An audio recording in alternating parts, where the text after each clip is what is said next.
이게 내가 잠깐만 좀 이렇게 하는데 이거 잘. 오늘의 말씀은 푯대를 향하여 빌립보 3장 12절에 이 다음과 같이 기록되어 있습니다. 12절부터 14절입니다. 낭독해 드리겠습니다. 내가 이미 얻었다 함도 아니요 온전히 이루었다 함도 아니라 오직 내가 그리스도 예수께 잡힌 바 된 그것을 잡으려고 쫓아가노라. 형제들아, 나는 아직 내가 잡은 줄로 여기지 아니하고 오직 한 일, 즉 뒤에 있는 것은 잊어버리고 앞에 있는 것을 잡으려고. 14절. 푯대를 향하여 그리스도 예수 안에서 하나님이 위에서 부르신 부름의 상을 위하여 쫓아가노라. 푯대를 향하여 쫓아가노라. 자, 하나님께서 이스라엘 백성을 애굽에서 끌어내시면서 언약을 세웠었습니다. 그 언약은 무엇이냐? 너의 백성이, 그 언약은 아브라함 때부터 주신 말씀이에요. 더 나아가서는 노아에게, 아담에게 주신 약속을 이제 아브라함의 직계를 통하여 이루실 것을 계획하시고 아브라함에게 그것을 말씀해 주십니다. 자, 그래서 내 백성이, 내 후손이 온 땅을 차지할 것이다. 그 당시 사람의 후손, 마귀 유혹에 완전히 빠져있는 우상 숭배자들로 차지되었던 그 땅을 이제 하나님께서는 이스라엘 백성을 통하여 하나님의 백성으로 채워질 것을 그들에게 약속하셨습니다. 그러시면서, 자, 문제는 그 당시에 그 주변의 모든 나라들이 우상을 숭배하고 있었습니다. 그 문화 속에 빠져 있었어요. 근데 그들을 이제 특별한 거기서 빼내셔서 하나님의 백성으로 삼기 위해서는 그들과 섞이면 굉장히 힘들어질 것입니다. 안 될 것입니다. 그래서 그들이 따로 있도록, 잘 들으세요?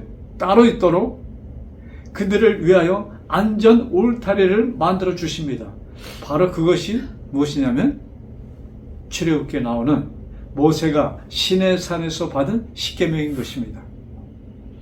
그래서 그 십계명을 통하여 그들은 뭐예요? 십계명은 그들을 억압하는 울타리가 아니요 그들의 안전성을 위하여 하나님께서 주신 사랑의 울타리였던 것입니다. 자, 이 말씀 명심하세요. 사랑의 울타리였다. 그들은 먹는 것도 이방인들과는 틀렸습니다. 그래서 그런 생활 습관이 그들로 하여금 쉽게 이방인들과 섞이지 않도록 하셨다는 것입니다.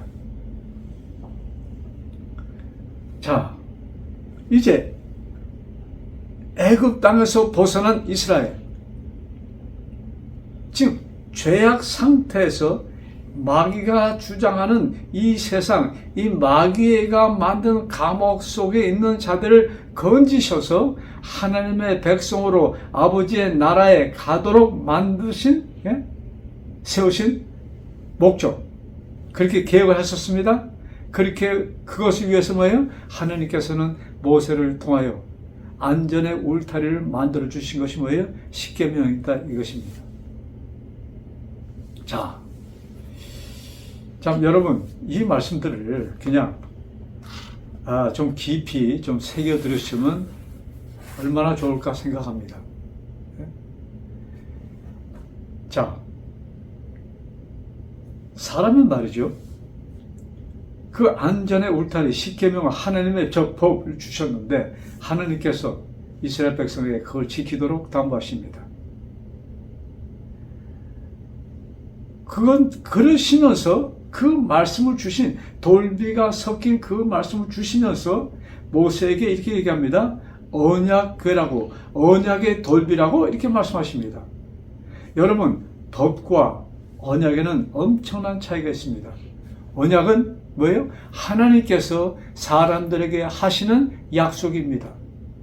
그래서 그 십계명 안에는 하나님께서 내가 너희를 구원하여 줄 것이라는 약속이 정말로 마귀에 의하여 참 안전하다는 것은 찾아볼 수 없는 이 세상에서 너희가 안전하게, 뭐예요? 너희가, 여러분, 마귀의 속박에서 우리는 평안을 얻을 수가 없습니다. 안식이 없는 것입니다. 그 안식이 없는 백성들에게 안식을 주시는 약속이 그 십계명 속에 있었다 이것입니다. 자, 그것을 주시면서 그들에게 지키라 하셨잖아요. 근데 지키라 하셨는데 하나님의 모든 명령은 무엇이다? 약속이라는 것을 잊지 마세요. 하나님께서 우리들로 하여금 지키도록 하여 주시고 하나님께서 우리들에게 그 안식을 주셨다는 약속이었던 것입니다. 언약이었던 것입니다. 그래서 언약의 돌비라는 표현을 우리는 쓰고 있습니다. 우리가 쓰는 것이 아니라 성경이 이미 모세를 통하여 언약궤, 언약이라는 표현을 쓰셨던 것입니다. 자, 사람은 말이죠. 우리를 만드신 하나님께서는 우리가 육신적으로, 심리적으로 어떤 존재인 것을 아십니다. 사람은 죄를 지으면 마음이 불편합니다. 죄책감에 빠집니다. 그것이 또한 사람들을 안전하게 당신의 백성으로 이렇게 지킬 수 있는 뭐예요? 울타리 지킬 수 있는 것이 되는 것입니다. 왜? 사람들이 그것을 느끼지 않으면 뭐 이렇게 막 나가 방탕하게 됩니다. 그러나 하나님께서는 우리 심령 속에 양심이라는 것을 주셔서 뭐예요? 사람이 죄를 지면 불편함을 느낍니다. 죄책감에 빠집니다. 그런데 또한 아울러서 그 죄책감에 빠지게 되면 어떻게 됩니까? 사람이 스트레스를 받아요.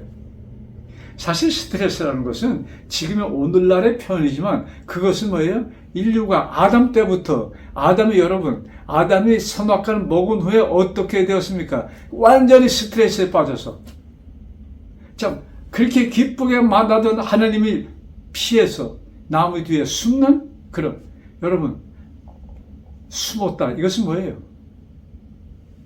하나님을 볼 수 있는 참 양심에 찔려서 떳떳하게 하나님을 볼 수 있는 그것을 잃어버렸다. 그렇게 되면 어떻게 될까요? 여러분, 아담은 몇 년 안 걸려서 암에 걸려서 죽게 되었을 것입니다. 그런 아담에게 뭐예요? 그 스트레스에서 해소될 수 있는 길을 주십니다. 그것이 창세기 3장 15절의 말씀. 내가 너희들을 뭐예요? 영원히 죽도록 주지 않고 너희들을 사망에서 건져줄 것이라는 약속을 창세기 3장 15절에 하신 것입니다. 자, 여러분, 그래서 이스라엘 백성에게 그 십계명을 주시면서 아울러서 뭘 주셨어요? 이 백성이 이것을 지키지 못하고 막 거기에 넘어질 것을 하나님은 아시고 뭐예요? 그들이 그 죄에 빠진 몸, 더러워진 몸을 뭐예요? 매일같이 닦도록 생명의 샘터를 주십니다. 이것이 뭐냐? 이것이 속죄제인 것입니다. 매일같이 속죄제를 드렸습니다. 온 이스라엘 대표해서 제사장이 속죄제를 아침 저녁으로 드립니다. 또한 개개인이 그것으로 충분치 아니하여 개개인이 너무나도 양심이 괴로울 때 하나님께서 뭐예요? 양을 잡아다가 염소를 가져다가 본인의 죄를 대신하여 죽을 짐승을 주시면서 이 짐승이 죽음과 동시에 너의 죄는 내가 잊어버렸노라, 너의 죄가 용서되었노라 하는 증표로 그런 제사 제도를 주십니다. 이것이 매일같이 일어나는 것이었습니다. 그런데 그것으로도 충분치 않다고 하나님은 생각하십니다. 왜? 사람의 마음을 아시기 때문에. 그래서 뭐예요? 온 이스라엘을 위하여.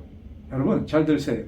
온 이스라엘 위하여 1년에 하루 속죄일을 주십니다. 그날은 아무것도 안 하고 뭐예요? 1년 동안 지은 모든 죄가 탕감받는 이런 특별한 날로 하나님께서 제정해 주셨다 이것입니다. 여러분 얼마나 감사한 일입니까? 여러분 이것이 그때로 끝나면 되겠어요? 아닙니다. 자, 우리 계속 말씀 이어가면서 그래서 사도 바울은 이것을 이렇게 표현하잖아요. 너희들이 육신대로 살면 반드시 죽을 것이로되 그래서 이스라엘 통하여 이런 교훈을 주십니다. 이스라엘이 범죄하고 뭐예요? 또 회개하면 또 짐승이 죽습니다. 또 1년에 한 번씩 짐승이 죽습니다. 그래서 근데 이런 일이 없이 육신대로 그냥 계속 살면 너는 죽을 것이야. 왜?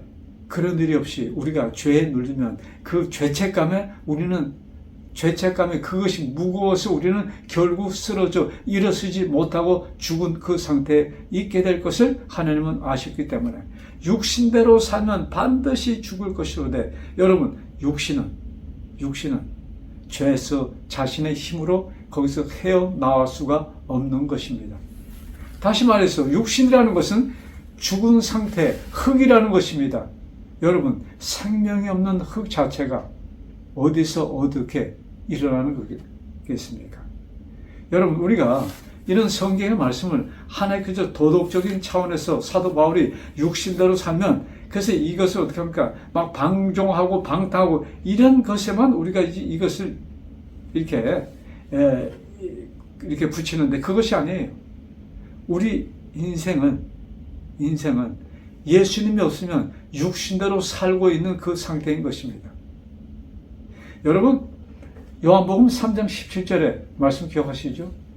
예수님 뭐라고 말씀하십니까? 17절, 3장 16, 17, 18 다시 한번 보세요. 너희들이 뭐예요? 그냥 너 있는 상태에 있으면 예수님을 보낸 예수를 믿지 않는 그 상태에 있으면 너희들은 이미 죽은 것이라는 말씀이 뭐예요? 육신대로 살면 반드시 죽을 것이라고 하는 그 말씀이에요. 하나님을 믿지 않으면 육신 죽은 그 상태에서 있을 것이라 이 말씀입니다.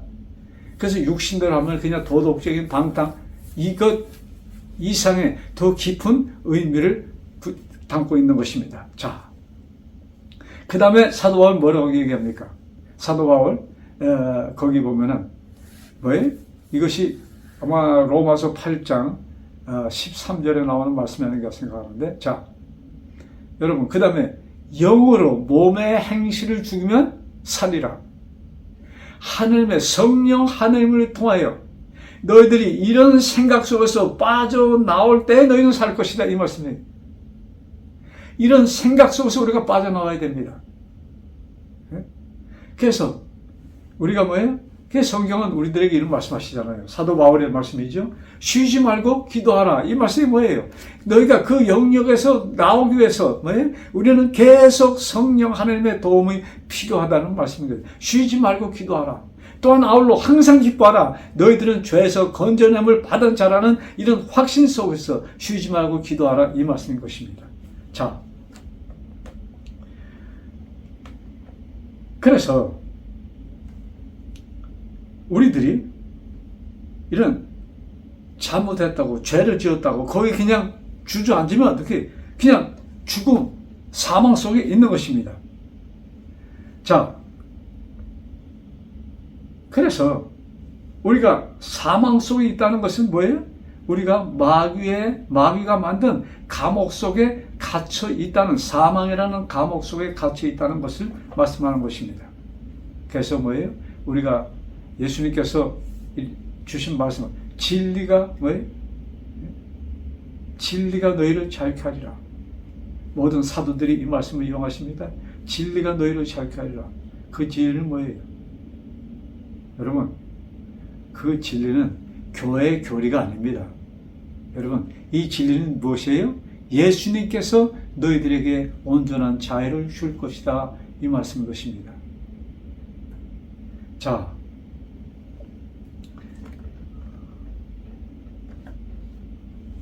그래서 이 마귀가 만든 감옥 속에 뭐예요? 빠져있는 이 육신대로 살고 있는 자들을 어떻게 해요? 건지시기 위하여 예수님께서는 오셨던 것입니다. 오셔서 뭐예요? 마귀가 만든 뭐예요? 그 감옥을 파괴시킵니다. 이제 더 이상 마귀의 감옥 속에 갇혀 있을 이유가 없는 것입니다. 갇혀 있지 않습니다. 근데 마귀는 모든 것을 동원하여 자기 감옥 속에 갇혀 있다고 사람들은 뭐예요? 생각하게 합니다.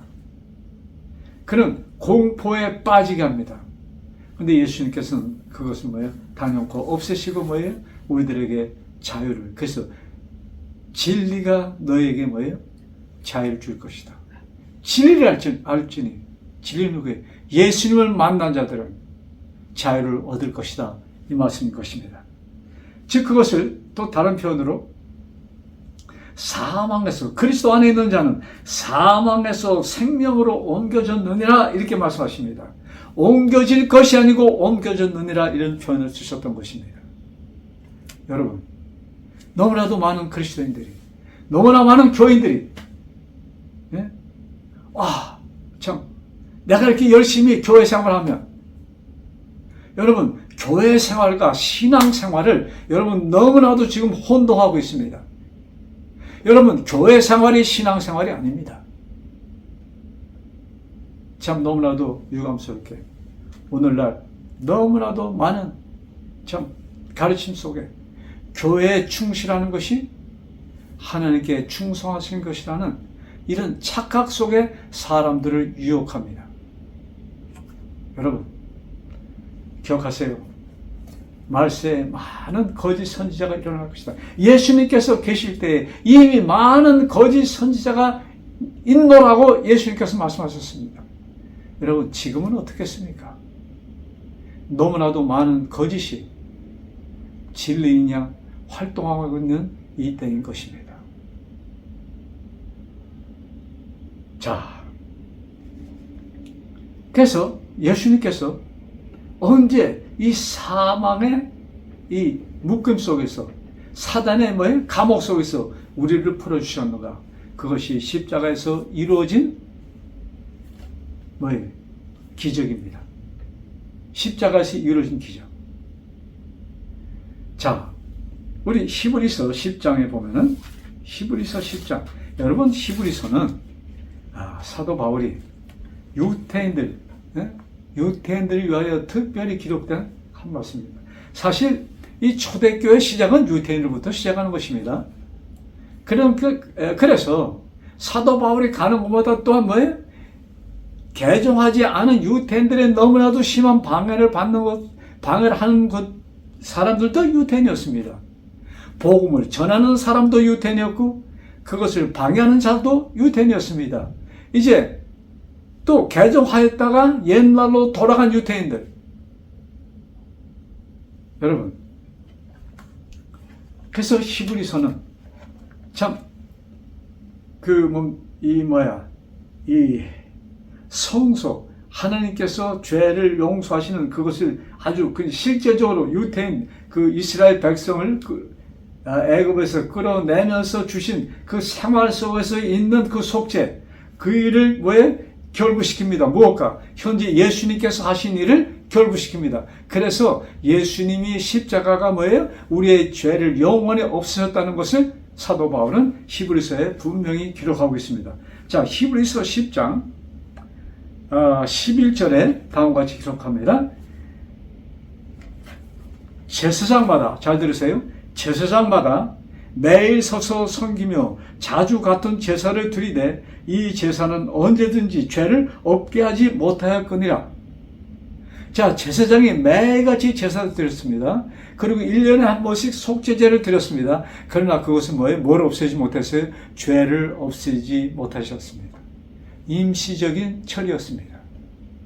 그래서 매일같이 또 드려야 하고 또 드려야 되고 그 다음에 1년에 한 번씩 속죄제를 꼭 드려야만 하였던 것입니다. 그것은 죄를 없애지 못했다는 얘기입니다. 임시치료였습니다. 임시적인 것이었다 이 말씀입니다. 자, 그래서 우리 12절에 오직 그리스도는 죄를 위하여 한 영원한 제사를 드리시고 예수님께서 뭐였어요? 한 영원한 제사를 드리시고 하나님 우편에 앉으사 자, 인류의 죄를 다 없애시고 하늘에 승천하셔서 하나님 우편에 앉으셨습니다. 언제까지 계실 것인가? 이제 이 세상을 완전히 정결케 하는 그 사업을 이루는 그 순간까지 계실 것이라 이것입니다. 근데 그때는 뭐예요?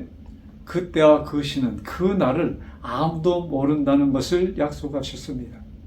그렇게 말씀하셨어. 왜? 그것이 사람들이 미리 아는 것이 좋았으면 왜 알려주지 않으셨겠습니까? 그것은 미리 아는 것이 독이 될 것을 아셨기 때문에 뭐예요? 알려주지 않으셨던 것입니다. 여러분, 얼마나 많이 지금까지 그 날짜 언제 오신다 이것을 말하는 그들에 의하여 많은 사람들에게 피해를 주었습니까? 여러분, 이것은 마귀가 뿌려놓은 독인 것입니다. 사람들의 호기심을 일으켜서 참 유감스럽게도 지금도 그런 일은 마귀는 하고 있습니다.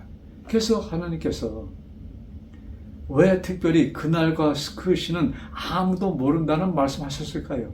그것을 안다고 발표하는 것은 다 무엇이다? 거짓 선지자라는 것을 말씀하는 것입니다. 쉽게, 왜? 그것을 그렇게 그럴듯하게 얘기하면 사람이 속게 돼 있어. 그래서 야, 이것은 잘못된 마귀의 계획이다 하는 것을 뭐야? 알려주시기 위하여 그날과 그 시는 아무도 모른다. 누구도? 이제 오실 예수님 나도 모르는 것인데 어떻게 너희들이 누군가가 그것을 안다고 발표하는 것은 뭐예요? 이것은 거짓이라는 것을 너무나도 분명히 말씀하신 것이 아닐까요? 자, 그래서 우리 계속 히브리 10장 16절에 이렇게 기록합니다. 자, 16절, 14절부터 봅시다. 저가 한 제물로 거룩하게 된 자들을 영원히 온전케 하셨느니라. 이제 예수님께서 이루신 그 제사는 예수님께서 희생 제물이 된 그 뭐예요? 예배는 그 제사는 영원히 온전케 하셨느니라. 자, 한 제물로 거룩하게 된 자들을 영원히 온전케 하셨느니라. 참 굉장한 말씀이에요. 영원히 온전케. 영원히. 여러분, 영원이라는 표현은 누구에게만 쓰여질 수 있는 것이에요? 하나님께만 쓰여질 수 있는 단어인 것입니다. 그런데 예수님을 받아들인 자들이 뭐예요? 하나님의 아들이 되었습니다. 그래서 그들에게도 이 영원이라는 것이 붙여질 수 있는 것입니다. 그래서 하나님의 아들이 된 하나님의 자녀가 된 우리들은 뭐예요? 우리들의 죄를 영원히 속하셨다 이렇게 표현하셨습니다. 자, 16절 주께서 가라사대 그날 후로는 저희와 세울 언약이 이것이라 하시고 내 법을 저희 마음에 두고 저희 생각에 기록합니다. 그날 후로는 십자가 후로 너희들에게 새겨질 계명, 새겨질 법은 다른 것이 아니고 너희들의 죄를, 그것이 17절에 너무나도 많이 참 애용되는 말씀이기 때문에 너희들의 죄를 뭐예요? 너희들의 불법을 내가 다시 기억자. 여러분, 예수님께서 이미 구약 성경 에레미야 선지자를 통하여 야, 내가 너희들을 위하여 죽은 후로는 너희들의 죄를 다시는 기억지 아니하리라. 여러분, 다시는 기억지 않으리라. 그러시면서 무슨 말씀 썼어요? 그것을 더 강하게 이렇게 발표하십니다. 이것을 사하셨은지 무엇이 너희들의 모든 죄가 사함을 받았으므로 죄는 다시 존재하지 않으므로 제사가 필요 없다고 기록하십니다.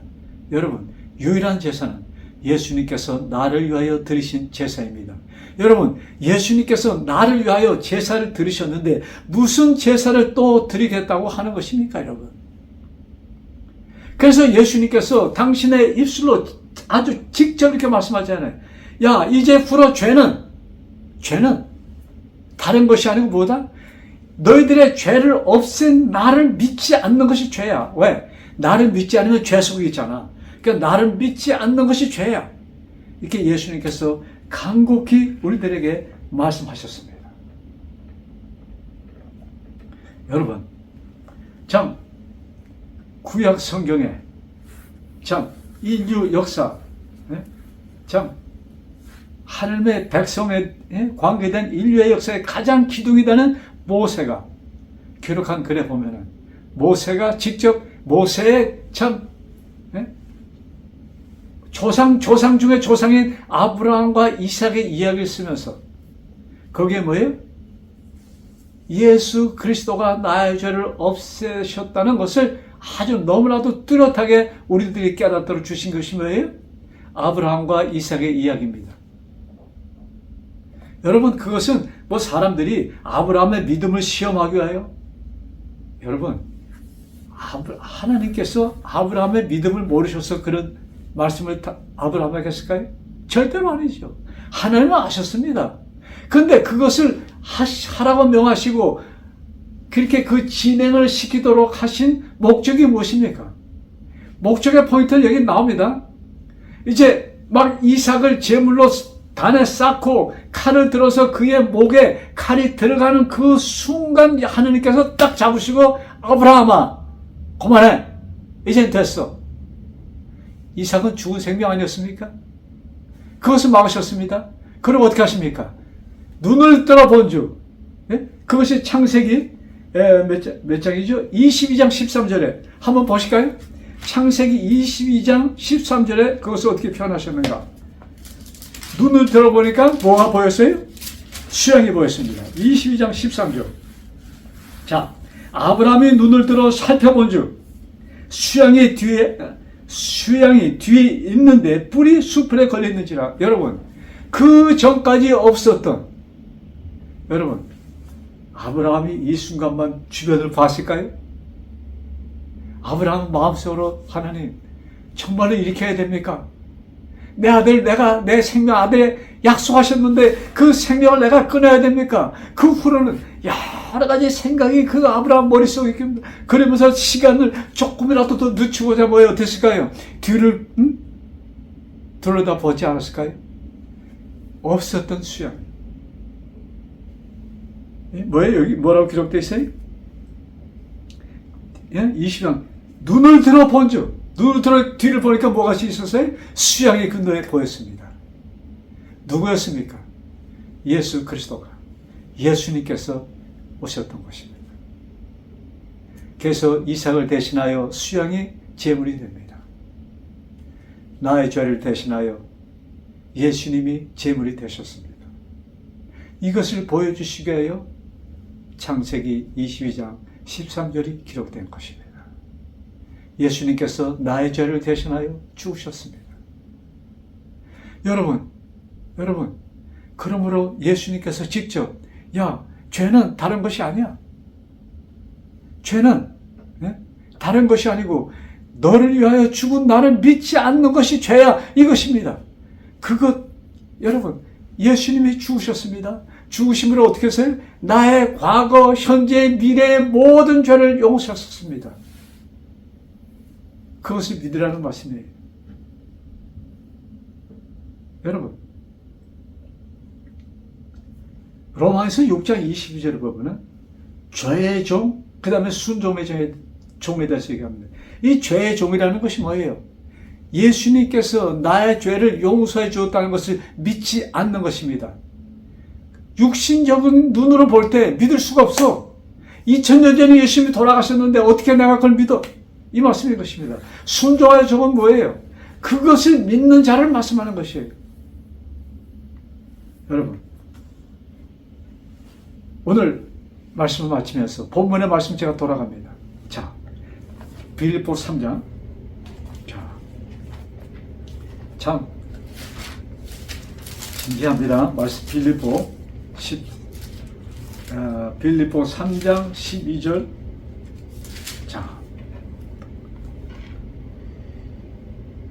자, 여기에, 잘 들으세요. 12절. 내가 이미 얻었다 함도 아니요. 온전히 이루었다 함도 아니냐. 자, 온전히, 지금 내가 이루었다는 것도 아니고, 온전히 이루었다는 것이, 얻었다는 것도 아니고, 이루었다는 것이 아니다. 이게 무슨 말씀입니까? 여러분, 지금 예수님께서 이루셨습니다. 근데 왜 사도 바울은 이런 글을 쓸까요? 여러분, 사람들의 이 머리가, 글쎄, 머리가 좋다고 할까, 야 같다고 할까, 예? 이 속에 진심 어린 그 마음이 아닌 그 야가 빠진 그 머리로 우리는 신앙생활을 또 할 때가 있어요. 그래서, 됐어. 예? 나 구원 얻었는데. 이런 생각을 이렇게 컨트롤한달까? 좀 막기 위해서. 너무 교만하지 말라 이 말씀입니다. 네? 교만하지 말아라. 그러시면서 이렇게 기록합니다. 자, 14절. 13절 또 같은 비슷한 말씀에 형제들아 나는 아직 내가 잡은 줄로 여기지 아니하고 오직 한 일, 즉 뒤에 있는 것은 잊어버리고 앞에 있는 것을 잡으려고. 형제들아 나는 아직 내가 잡은 줄로 여기지 않고. 여러분, 신앙에 오만치 말라는 말씀인 것입니다. 그러시면서 주신 교훈이 오늘의 본문의 말씀.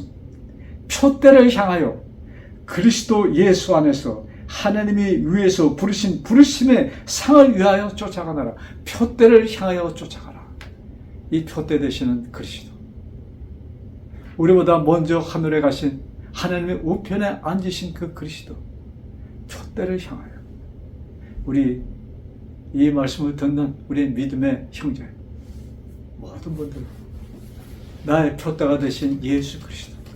그는 나의 죄를 완전히 도말하시기 위하여 돌아가신 그 예수님.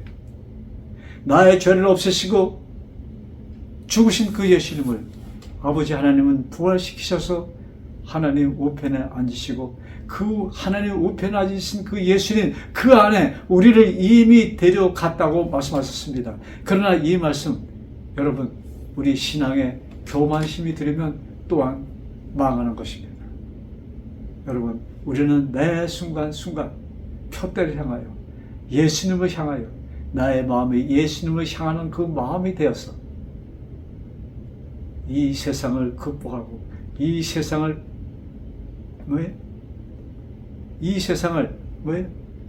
모든 유혹을 극복하고 승리하는 여러분과 제가 되기를 간절히 바라면서 오늘의 말씀을 마칩니다. 기도하겠습니다. 하늘에 계신 사랑의 아버지, 참 저희들의 연약함을 아시고 말씀 가운데 세세하게 하나하나 우리에게 가르쳐 주셨사오니 감사합니다. 아버지, 성령 하나님 우리의 마음에 임하셔서 예수님께서 나를 위하여 이루신 그 속죄를 마음에 깊이 받아들이게 하여 주셔서 아버지, 속죄의 기쁨 속에 사는 우리들 되게 하여 주옵소서. 오늘도 이 세상에 많은 유혹이 우리들의 눈을 홀릴 것입니다. 그러나 우리의 눈이 예수님이 계신 하늘 성소에 집중하여 그 표대를 향하여 달려가는 우리의 삶이 되도록 주관하여 주옵소서. 이 모든 말씀, 우리를 죄에서 건져주신, 사망에서 생명으로 옮겨주신 주 예수 그리스도 받들어 간절히 기도드렸사옵나이다. 아멘.